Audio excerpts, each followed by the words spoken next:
A woman clothed with the sun. Chapter 1. The prophecy of fire. The village of Odomere was a quiet place, hidden deep within the thickest forests of the land, untouched by modern civilization. The people of Odomere lived by the old ways, worshipping the gods of the sky, the rivers, and the earth.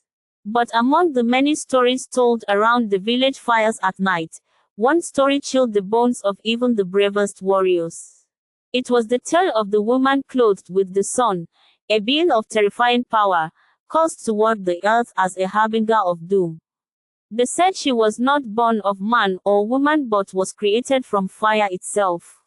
She had no shadow, no reflection in water, and wherever she worked, flames followed. Her eyes burned like molten gold, and her skin glowed as if she had swallowed the sun. No one who looked upon her face ever lived to tell the tale. For years, the story was just that, a legend whispered to frighten children into behaving. But all that changed when, one fateful night, the sun itself bled in the sky. It was the night of the blood moon.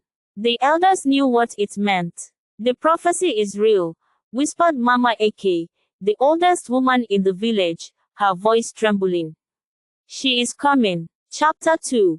The stranger in the market. Days passed, and the village carried on with its usual activities, but there was an unspoken fear in the air. Then, on the 5th day after the blood moon, a stranger arrived at the market square. She was tall and wrapped in a flowing red cloak that shimmered unnaturally under the sunlight. Her face was hidden beneath a hood, but the villagers could feel something unnatural about her. Chickens stopped clucking. Goats froze in their tracks. Even the wind itself seemed to hold its breath. She walked silently among the people, her presence sending chills down their spines.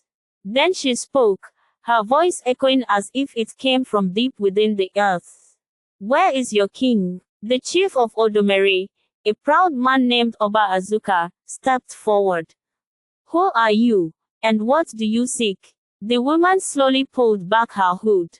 Gasps filled the air. Her face was too perfect, her skin golden like fire, her eyes shining like two burning suns.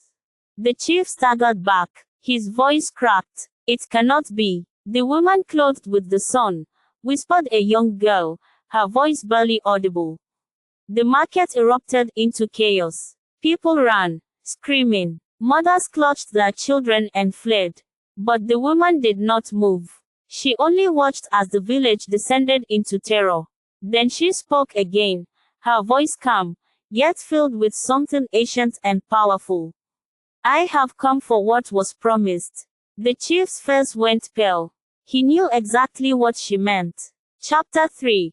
The Cursed Death. Many years ago, before the birth of most of the villagers, a desperate deal had been made.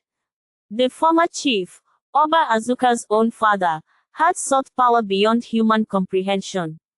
He had called upon a force he could not control, an ancient entity that demanded a terrible price.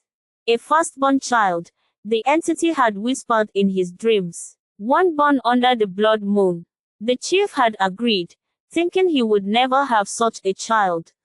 But fate was cruel. Azuka had been born on the night of a blood moon. And now, she had come to collect. "No," the chief whispered, stepping back. "I will not give him to you." The woman smiled. It was a smile without warmth, without mercy. "You cannot refuse. The debt must be paid." Then the sky darkened. The air grew thick with heat. The ground beneath them cracked as a terrible firestorm erupted from nowhere.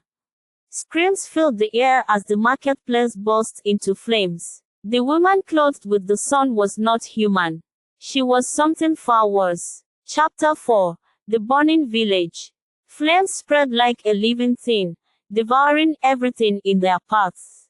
The villagers ran, but there was no escape. Houses turned to ashes in seconds. The sky turned black with smoke, and the air reeked of burning flesh. The woman walked through the chaos, untouched